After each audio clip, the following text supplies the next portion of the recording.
This is the worst we've seen it. John Crosby watched as the king tides rolled in on Tuesday. There was little he could do. It actually tripped our electrical, so we had no power for a while. And everybody just gets ready. There's nothing you can do. The water flooded parking lots, storage garages, and raised the boathouses uncomfortably high. If it came any higher, they could have had some problems that way. Crosby says thankfully significant damage to the community was avoided. A similar story in the Delta community, Beach Grove, which was battered by winds and high tides on Tuesday, but saw limited property damage, aside from the beach, which is now littered with logs and debris. In Vancouver, the seawall will stay closed until later in the week, with park board officials saying the repairs made after the last king tide and storm surge held up. So far, it looks okay.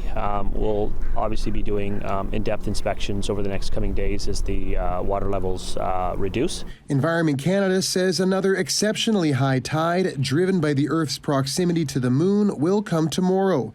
And with rain also expected, residents are urged to watch for flooding. The threat from the peak is down. I think yesterday was the peak. We're going to see elevated tides at any rate, probably 30 to 40 centimeters over the next day or two. The warning also a reminder that in the future, these high tide events are expected to get worse. So with the background sea level rise, we would expect higher tides, higher king tides. A trend these vulnerable coastal communities will seemingly have to adapt to.